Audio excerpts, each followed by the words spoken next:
আজওয়াজা, আদমকে সৃষ্টি করে দুনিয়ার মধ্যে আমি আল্লাহ তাবারক তাআলা জান্নাতে রেখেছিলাম, আর তার বাম পামর থেকে তার বিবি হাওয়া আলাইহাস সালাতু ওয়াস সালামকে তৈরি করে আমি আল্লাহ বিশ্বের মধ্যে সর্বপ্রথম শাদী আমি মালিক রব্বানা পড়ালাম, আর পড়িয়ে বলে দিলাম যুইয়িনা লিন্নাস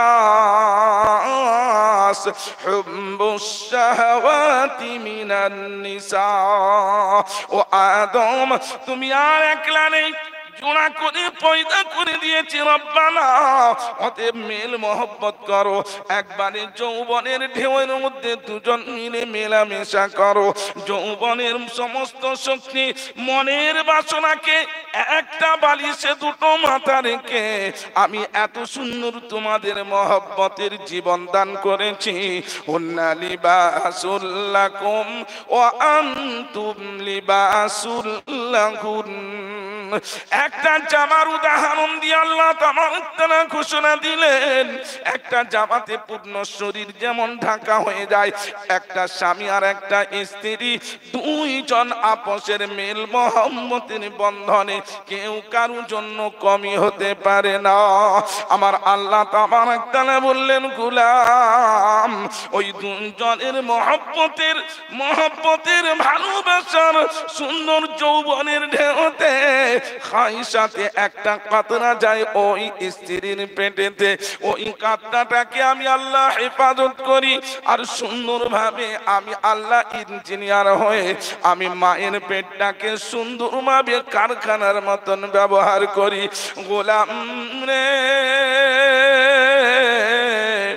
তোমার সংগঠনের জন্য কেউ আমারে বলে না তোমাকে কেমন তৈরি করব, নাটা করব না লম্বা করব, রোগা করব না মোটা করব, খাদিজার কপালটা কেমন হবে, আব্দুল করিমের চেহারাটা কেমন হবে, এটা আমি জানি রব্বানা।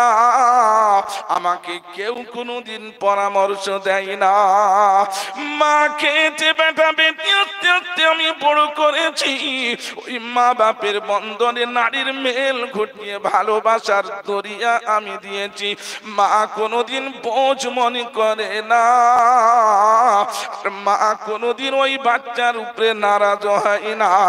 এত ওইটাকে পেটের মধ্যে রেখে 9 মাস 10 দিন কাটিয়ে পুরো শরীরটাকে জনাজীর্ণ করার পর কোনোদিন মা ওই সন্তানের উপরে নারাজ হলো না, আর বলে সোনা রে, তুমি ডাইনে থাকলে বামে থাকবো, বামে থাকলে ডাইনে থাকবো, আমার প্রাণ চলে যাবে, আমার সোনার কোনো কষ্ট হতে দেব না।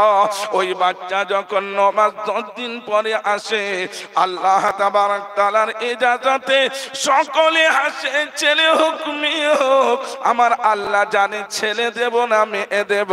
ইয়াহাবু লিমান ইয়াশাউ ইনাসা ওয়া ইয়াহাবু লিমান ইয়াশাউ যুকুর আও ইউযাব্বিজুহুম যুকুরানা ওয়া ইনাসা ওয়া ইয়াজআলু মান ইয়াশাউ আকিমা।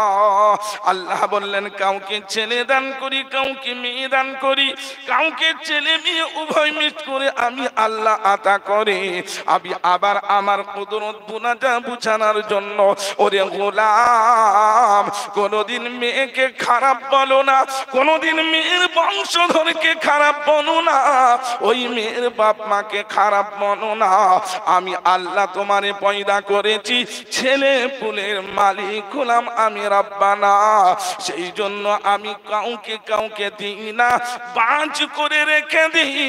যত ওষুধ খাও গাছতলাতে গেলে পাবে না, বাঁশতলাতে গেলে পাবে না, আর পীরতলাতে গেলেও তুমি পাবে না। ঠাকুরতলা মনসা তোলা যতই মানসিক করো, আমি সব সমস্ত মাখলুকের তৈরি কারণে ওয়ালা রাব্বানা আমি বিহীন তোমাকে সন্তান কেউ দিতে পারবে না। অতএব যা কিছু জানার প্রয়োজন হবে তুমি আমার কাছে জানাও, আমাকে ছাড়া কাউকে জানায়ও না। আমার আল্লাহ বললেন গোলাম, সেই জন্য বাচ্চা যখন দুনিয়াতে পৌঁছে যায়, ওই বাচ্চা যখন দুনিয়াতে এলো সকলে খুশি